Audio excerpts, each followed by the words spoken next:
Guerrilla Games added a new difficulty in patch 1.32, but also made a pretty interesting change that they did not talk about in their patch notes. So let's take a look in this video. Let me know what you think in the comments down below, and don't forget to hit the like button.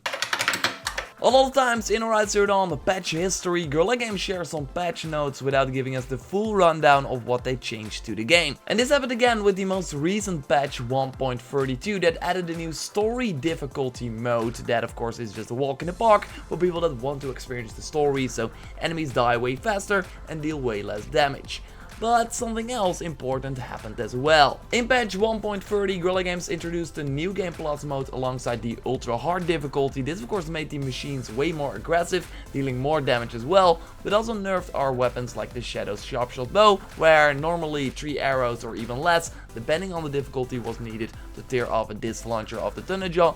In the ultra hard mode, you could not get a disc launcher off in one shot with 3 arrows. Even an adapt sharpshot bow with full tier mods was not enough, as you see in the footage from X2 Rising, making a full tier mod loadout for the sharpshot bow useless against a big Tyrex machine. It became way smarter to use the tear blaster again, since that weapon you can get from the Hunter's Lodge only required 1 tear blaster charge to get the job done. In patch 1.32 this changed. The sharpshot bow is useful again if you only use it for tear, since Guerrilla Games buffed the tear blast arrows from the Adapt and Shadow sharpshot bow in the ultra hard mode by 50%. So it was first 50 and now it's 75 after patch 1.32, meaning that once again you can tear off a disc launcher off the Thunder Jaw with 3 tear blast arrows. Thank God. And you might think, okay, but I already finished the game, why is this such a big deal? Well, because the Thunder Jaw will return in the upcoming Horizon Zero Dawn DLC, the Frozen Wilds. We already saw it at the end of the trailer, doing its crazy roar at the mountain. So yeah, we will totally encounter them probably in a main mission or maybe when you roam the world. So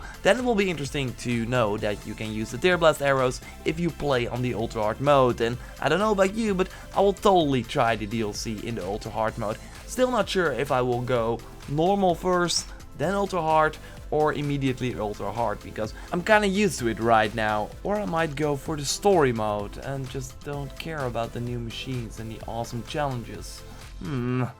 That would be interesting. Okay, I'm just kidding. So yeah, you can now finally snipe again with 3 tear blast arrows and get the disc launcher off the Thunder Jaw. Or do other things. Of course, it's now easier to tear off the machine guns from the Thunder Jaw as well, or components from other machines.